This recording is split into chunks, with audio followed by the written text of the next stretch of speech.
that your world is providing you with what you need to get your foot in the right direction of the thing without you to do anything. Now,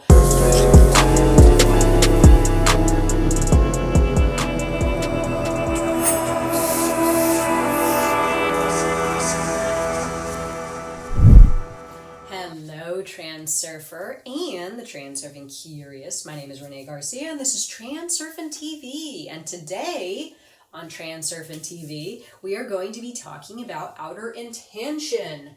Because outer intention is one of those things that, first of all, reality transurfing isn't possible without really utilizing what outer intention can bring.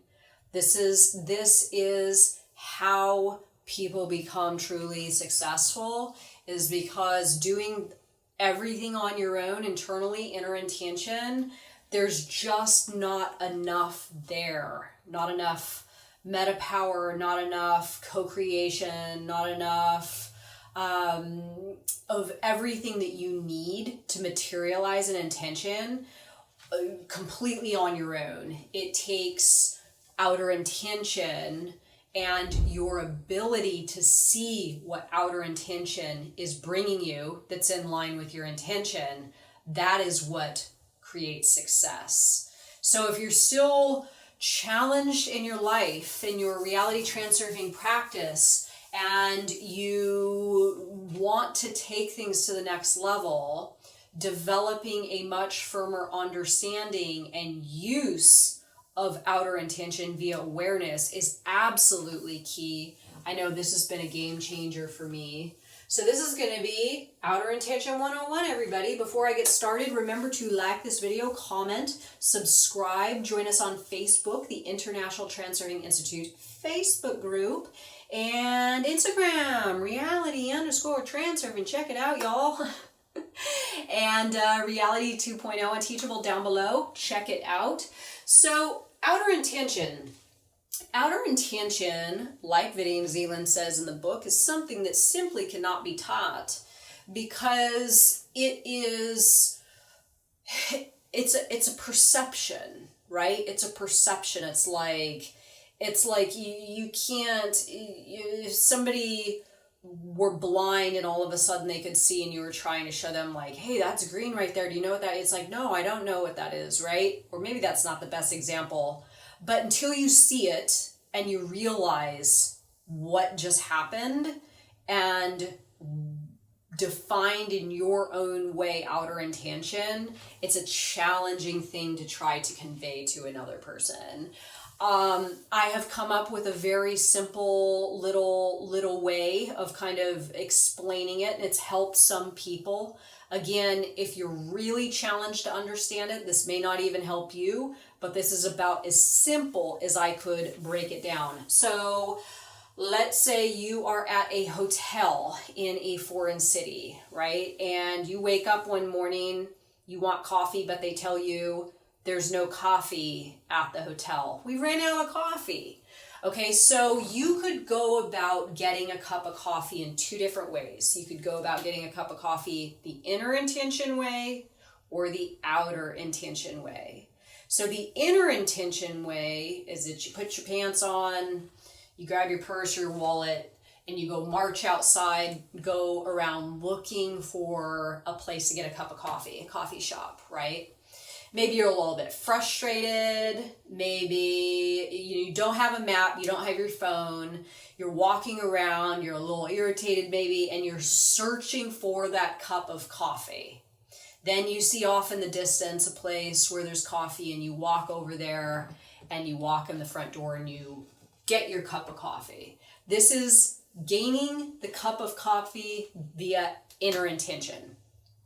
Gaining the cup of coffee via outer intention.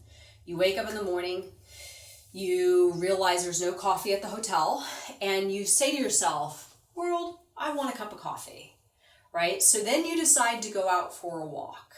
Now, when you go out for the walk, you forget entirely about the cup of coffee. You're not even really thinking about it. You go out to enjoy your vacation, go walk around, go see the sights. So you put on your clothes, you go outside, you're walking around, and you enjoy your experience until suddenly you just see a coffee place. You walk in and order your cup of coffee you didn't even try, and that is how you gain a cup of coffee with outer intention, right? So can you see the distinction there?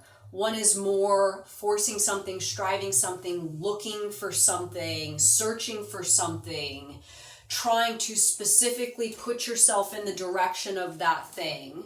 And the other is simply declaring what it is that you want, going about your affairs, and then once the thing presents itself to you, then you have the awareness to see it. This is key. I'll get more into this in a moment. You have the awareness to see it, and then you can seize that opportunity, right? So outer intention is the concentration of attention on how the goal is realized itself. This is your world doing the heavy lifting. You place your order, whatever it is you want, even if it's something big like a new profession. You could have outer intention help you along the way. So what that would look like, let's say you want to become, a dancer, whatever. Something far out there. You want to become a dancer. Okay, so you don't know where to start. You could maybe go online and look at some stuff. Yeah, that's inner intention. Like you're looking and you're doing what you can think of that you need to do. And then maybe you see something like an advertisement or a casting call or classes. Let's say you're driving down the street and you see that a local dance studio has a deal on classes because their turnout lately has been super low. Deal on classes. So there you go, providing you with what you need to get your foot in the right direction of the thing without you needing to do anything. Now, again, you could sit at home and do the research, and you could go about trying to do it on your own, which is fine, but there's only so much energy that you can, muster up to put in the direction of an intention that will bring you results. This is really like hustle and grind and getting things done and getting in there and trying to do it yourself, as opposed to, just like the coffee example, throwing your intention out there and then waiting until your world responds with an opportunity where you can then move in that direction and you didn't waste all that energy.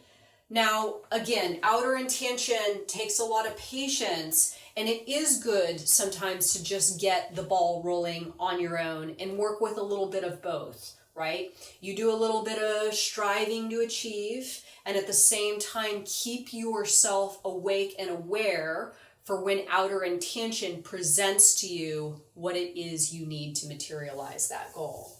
Outer intention gives the green light for the autonomous realization of the goal. Okay, so, and I believe I talk in this third one here, outer intention responds to the unity of heart and mind. Okay, so these two sort of come hand in hand. When you are in active heart and mind coordination and you're really feeling your choice, right? Like I did when I decided that I wanted to do this. My heart lit up, my mind lit up. I was like, oh my God, this is awesome.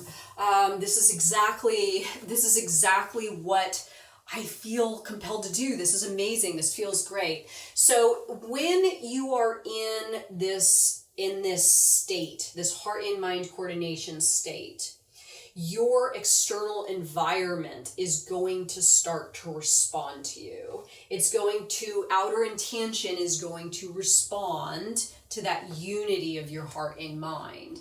And then what happens is outer intention gives the green light for the autonomous realization of the goal. So a lot of what I'm doing right now is me just going with the flow of outer intention as outer intention responds to my heart and mind coordination. Now, I'm busy every day. I'm very, very busy. I've got lots and lots and lots of things and tasks and projects and all sorts of stuff around transurfing that I'm doing every single day, right? But I'm not having to think about what it is that I need to do, because outer intention is just bringing it all to me, right? So this is like a good example. I'll name off a few just so it's not so ambiguous. Let's say the person that contacted me and said, hey, why don't we get you booked on podcasts? There it is, right? I didn't have to do anything. I didn't have to try to get myself booked on podcasts. I didn't have to try to figure that whole world out. In fact, I didn't even think about it at all. I didn't even know it was a thing. I didn't know there were people that were agents that would book you on podcasts. Yet somebody saw me and saw that heart and mind coordination and thought, oh, this would be a great guest to sell the podcast host. So that person comes to me and says, hey, why don't we get you booked on podcast? Boom, there it is. Outer intention bringing me exactly what I need to fulfill what it is that I'm doing, right? Another one is people that reach out to help. Right? Hey, can I help you do something? Jeremy's answering my emails for me. People are asking me if they can moderate the Facebook group. This is all help.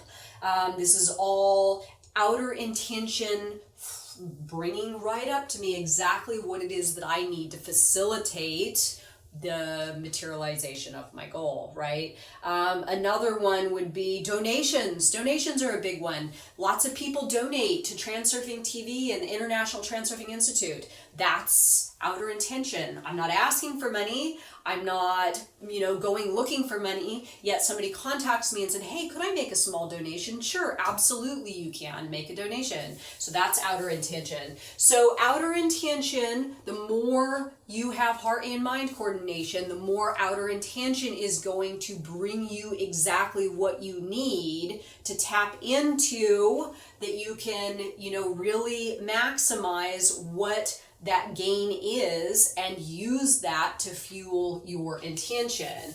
So if you want to exercise control over outer intention, you must wake up. This is the biggest and most valuable part of outer intention, and this is exactly why things like Tufty help us, right?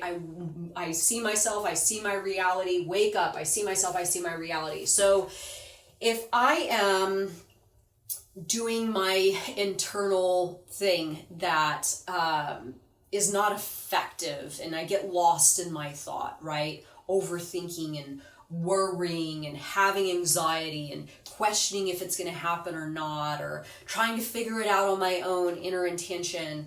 Or let's just say I'm frustrated with myself and I decide I'm going to tune into Netflix for 6 hours in the evening and get sucked into my outer screen. In both of these places, it is going to be very, very challenging to see outer intention bringing you what you need to fulfill your order.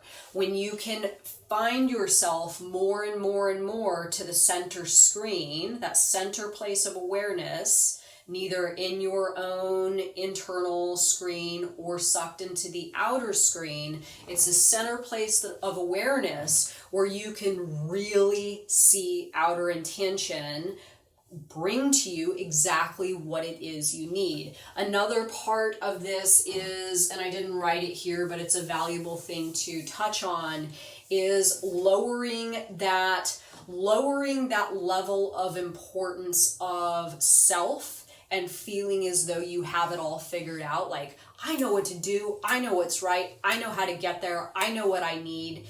When I did that, inner intention, right? I know what I need, I'm on this path, I'm doing it this way. And outer intention oftentimes brings me stuff like the podcast booker. This is the perfect example. I didn't even know that was a thing. And my initial response when the podcast booker presented that option to me, I was like thinking to myself, no, I don't need to be involved in that. That'll be a distraction. I'm just going to be over here doing my thing. But no, I stop, I see myself, I see my reality. This is outer intention bringing me exactly what I'm asking for. I have to lower my self-importance levels that I know exactly what needs to be done and trust that the world will do it. My world will actually do it better for me if I let it, right? If I let it. So if you want to exercise control over outer intention, you must wake up. It is so, so, so, so, so important. Outer intention is resoluteness in the decision to act. So outer intent, sorry, I think I messed that one up, guys. No. Outer intention is resoluteness in the decision to have, right? Inner intention is resoluteness in the decision to act. So outer intention is resoluteness in the decision to have. So this means I'm going to allow myself to have this thing, and this thing is mine. Now it's simply about me tuning my thoughts and my actions and my frequency to this variation of reality where I do in fact obtain what it is that I'm intending on, and allowing outer intention to do its job, to do what it does best, right? But again, awareness, me lowering levels of importance of self, me being patient. This is another thing, outer intention. And at the times that, I tried to force something with inner intention, that I wanted something to happen now, that wasn't the time it was supposed to happen. Me backing off of it, just like the coffee example, right? Go about your reality, enjoy the other aspects of it, and then simply let your world present to you what it is you need at the right time. There is so much peace and freedom and liberty and calmness and all kinds of stuff in there. It is unbelievable. Outer intention is the power that makes reality transurfing possible. So again, to wrap this video up, outer intention is so much more capable of helping us realize our intentions than we can ever be as human beings, as individual human beings. So a lot of this like hustle culture and hustle porn and people grinding and all that stuff, this is people trying to use their own inner intention to make things happen in their reality. Now, some people can, gather up power and make that happen. I made that happen for myself in my pre-transurfing reality. I gained quite a lot using inner intention, but at the end, it totally depleted me. It broke me. I had no heart and mind coordination, and I really had no help from my world. I was doing everything from a place of striving and pure will. So there's an easier way. There's the reality transurfing way, letting outer intention sort of bring the do the heavy lifting, and it's up to me to maintain my awareness levels, staying tuned into my intention, acting on outer intention as it comes, perfecting whatever that part is at that time, and then simply knowing that outer intention has got something else coming towards me that I will then move on and use that and fulfill whatever's there. And slowly but surely I will make headway towards my end frame, towards my goal, and it comes much easier than me doing it on my own. It's letting my world take care of me, letting my world work for me, and then me bringing what I need to bring to make this intention materialize. That's really what it comes down to. So let me know your thoughts on this video, everybody. Like, subscribe, all that good stuff. Thank you for tuning in, and see you tomorrow. Bye, guys.